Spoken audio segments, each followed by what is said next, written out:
இஸ்ரவேல் வம்சத்தார் மேல் என் ஆவியை ஊற்றுவேன்னு சொல்லல. என்ன சொல்லியிருக்கிறாரு? ஊற்றின படியால். எத்தனை பேர் ஆவியின் வரங்களை பெற்று கொண்டிருக்கிறீங்க?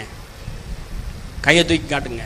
பரிசுத்த ஆவியினுடைய அபிஷேகம் அந்நிய பாஷை அடையாளங்களோடு ஆண்டவர் என்னை அபிஷேகித்திருக்கிறார்னு சொல்றவங்க எத்தனை பேர்?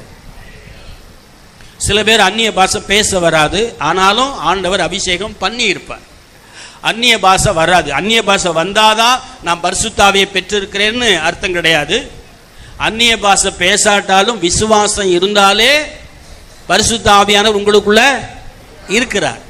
ஏன்னா பரிசுத்த ஆவியானவர் ஒரு மனுஷனுக்குள்ள வரலன்னா இயேசுவை கர்த்தர் என்று ஒருவனும் விசுவாசிக்க மாட்டான்னு வேதம் சொல்லுது. இயேசுவை கர்த்தர் என்று ஒரு மனுஷன் விசுவாசிக்க துவங்கினால் அவனுக்குள்ளே யார் வேலை செய்கிறார்? பரிசுத்த ஆவியானவர் வேலை செய்கிறார். அவனுக்குள்ளே பரிசுத்த ஆவியானவர் ஆளுகை செய்ய தொடங்கிட்டார். அல்லேலூயா. அந்நிய பாஷை என்பது ஒரு அடையாளம். எப்படி விருத்த சேதன அடையாளத்தை ஆபிரகாம் பெற்றுக்கொண்டானோ அதுபோல அந்நிய பாஷை என்பது ஒரு அடையாளம். அது பேசலாம், பேசாமல் இருக்கலாம், பேசுவதற்கு விரும்ப வேண்டும். வேதம் சொல்லுது அந்நிய பாஷை பேசுவதற்கு தடை பண்ணாதிருங்கள். அந்நிய பாஷை பேசுகிறவன் தேவனோடு ரகசியங்களை பேசுகிறான். அந்நிய பாஷை பேசுவது நமக்கு பக்தி விருத்தியை உண்டாக்கும். தீர்க்க தரிசனம் சொல்வது சபைக்கு பக்தி விருத்தியை உண்டாக்கும்.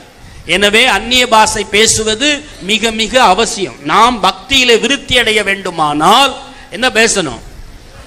அந்நிய பாஷை பேசணும். அது ஒரு அடையாளம். என்னை ஆவியினால கர்த்தர் நிரப்பி இருக்கிறார் என்பதற்கு அது என்னது? அடையாளம்.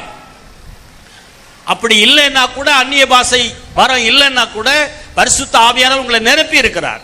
நீங்க என்ன சொல்லணும்? அந்த அடையாளத்தை காட்டுங்க ஆண்டவரே, நானும் அந்நிய பாஷையில ஜெபிக்கணும், உம்மோடு ரகசியங்களை பேசணும், ஆவியில உம்மோடு கூட ஜெபிக்கணும்னு சொல்லி என்ன செய்யலாம்? கேட்கலாம், தப்பில்லை. அது ஒரு வரம். ஆண்டவர் கட்டாயம் தருவார். அந்த வசனம் சொல்லுது, என் ஆவியை ஊற்றினபடியா